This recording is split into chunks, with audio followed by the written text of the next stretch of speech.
असा एखादा व्यक्ती जो सतत तुमच्याशी भांडतो, असा एखादा व्यक्ती जो सतत तुम्हाला रडवतो, तुमच्या मागे कटक कारस्थानं करतो, सतत तुमच्याशी शत्रुत्वाने वागतो, असा एखादा व्यक्ती जो सतत तुम्हाला टार्गेट करतो, मग तो व्यक्ती तुमच्या घरातला असेल, बाहेरचा असेल, शेजारचा असेल, अन्य कुणीही असेल, जो सतत तुमच्याशी वाईट वागतो, तुम्हाला उद्ध्वस्त करण्यासाठी प्रयत्न करतो, त्या व्यक्तीला तुम्हाला तुमच्या आयुष्यातून दूर करायचं असेल, त्या व्यक्तीला त्याची जागा दाखवून द्यायची असेल, बघा आज या व्हिडिओमध्ये मी तुम्हाला उद्या श्रावणी सोमवारी करावायचा 21 तिळांचा हा जो उपाय सांगणार आहे, हा उपाय तुमच्या आयुष्यात असणाऱ्या मोठ्यातील मोठ्या शत्रूला नष्ट करेल.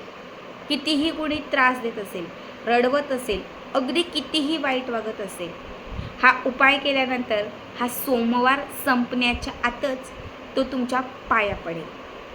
बघा प्रत्येक सोमवारी, श्रावणात जे 4 सोमवार येतात, प्रत्येक सोमवारी आपण महादेवांच्या पिंडीवरती मूठ अर्पण करतो.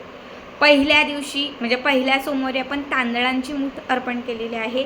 तर आत्ता जो हा दुसरा सोमवार आहे, तर या सोमवारी आपल्याला पांढऱ्या तिळांची मूठ अर्पण करायची आहे. मग याच तिळांचा उपाय जर उद्या श्रावणातील या दुसऱ्या सोमवारी केला, तुमचे कितीही मोठे शत्रू असतील, महादेवांच्या कृपेने ते शत्रू तुमच्या आयुष्यातून दूर होतील. आता बघा सगळ्यात पहिली गोष्ट, उद्या सगळ्यांनी लवकर उठून छान स्नान वगैरे करायचं आहे. सकाळी उठल्यानंतर तुमची जी नित्यकर्म आहेत, जे काही आहे ते सगळं तुमचं आटपून घ्यायचं आहे. आणि मग त्याच्यानंतर तुम्हाला महादेवाच्या मंदिरात जायचं आहे. महादेवाचं मंदिर आजूबाजूला कुठेच नसेल, महादेवाच्या मंदिरात जाणं शक्य नसेल, तिथून हा उपाय करणं शक्य नसेल, आपल्या घरामध्ये महादेवांची पिंडी असेल, आपल्या घरात पण महादेवांची पिंडी नसेल, थोडी वाळू घ्या, माती घ्या, तुळशीच्या जवळची जी माती असते ती गोळा करा आणि त्याचं एक छान शिवलिंग, महादेवांची एक पिंडी तयार करा, चालेल. जी कुठली महादेवांची पिंडी तुमच्याकडे आहे किंवा जिथे कुठे मंदिरात गेलेले आहात, तिथे सगळ्यात पहिले तुमची जी काही पूजा आहे ती करून घ्यायची. जी विधियुक्त तुमची पूजा आहे, जे तुम्ही करता, जो रुद्राभिषेक करता, ते सगळं करून घ्यायचं.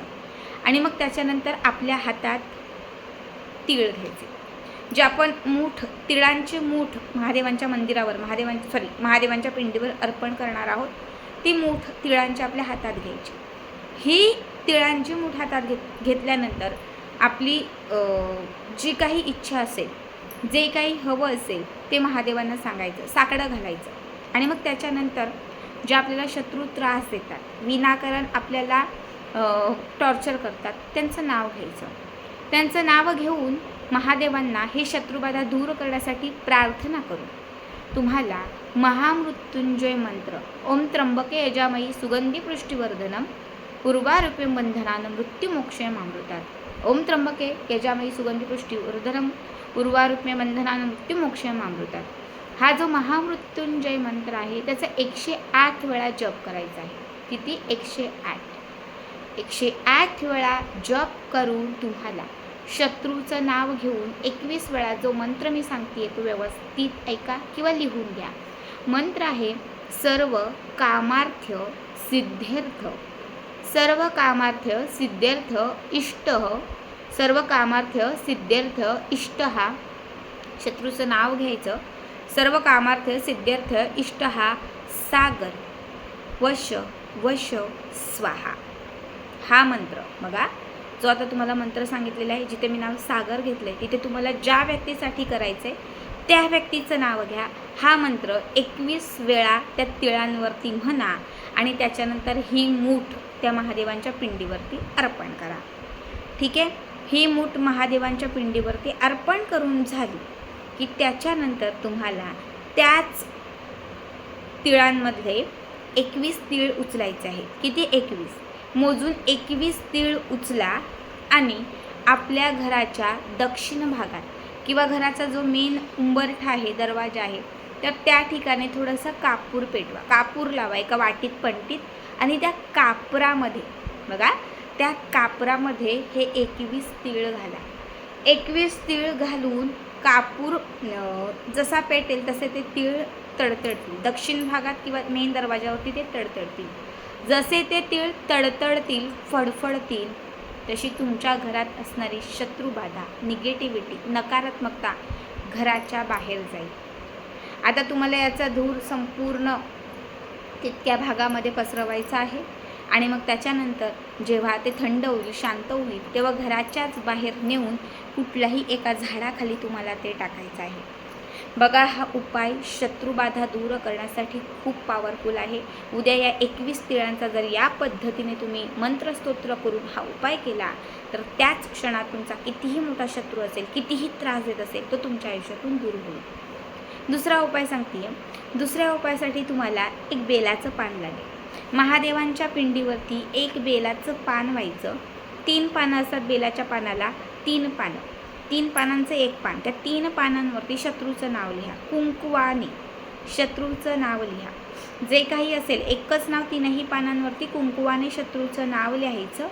महादेवांच्या पिंडीजवळ, म्हणजे जिथे मंदिरात गेलात किंवा घरी महादेवांची पिंडी असेल तिथे बसायचं. हे पान आपल्या उजव्या हातात घ्यायचं. उजव्या हातात घेऊन महादेवांना आपली इच्छा सांगायची, समस्या सांगायची, त्रास सांगायचा. त्या इच्छेतून त्या त्रासातून मुक्तता मिळण्यासाठी विनंती करायची आणि त्याच्यानंतर हे बेलपत्र, हे बेलाचं पान जे आपल्या उजव्या हातामध्ये आहे ते महादेवांच्या पिंडीजवळ सोडायचं. पिंडीवर ठेवायचं नाही, महादेवांच्या पिंडीच्या जवळ, पिंडीला लागून खाली वगैरे ते पान सोडायचं. मंदिरात गेलात तर मंदिरात खूप छान राहील. ते सोडून आलात तर घरीच राहिलात, घरी हा उपाय केला तर रात्रभर महादेवांच्या पिंडीजवळ ते पान ठेवा आणि मग दुसऱ्या दिवशी हे पान आपल्या घराच्या बाहेर कुठे वाहतं पाणी असेल किंवा कुठल्याही एखाद्या झाडाखाली, पण चांगल्या झाडाखाली ते तुळस सोडून त्या एखाद्या झाडाखाली ते, कारण बेलाचं पण आहे त्यामुळे ते कुठल्या तरी चांगल्या झाडाखाली ते तुम्ही मातीमध्ये दाबून वगैरे या. हा उपाय खरं तर श्रावणात तुम्ही सोमवारपासून 7 दिवस करून बघा. 7 दिवस म्हणजे आज सोमवारपासून करताय, सोमवार, मंगळवार, बुधवार, गुरुवार, शुक्रवार, शनिवार, रविवार असे 7 दिवस जर तुम्ही कंटिन्यू एक बेलाचं पान, शत्रूचं नाव कुंकवाने लिहून महादेवांच्या पिंडीजवळ सोडून आलात तर 7 दिवसांमध्येच तुम्हाला असणारी शत्रुबाधा पूर्णतः नष्ट होते. कितीही त्रास असेल, काही असेल तर सगळंच्या सगळं दूर होतं. खूप साधे आणि सोपे उपाय सांगितलेत बघा, अवश्य करा.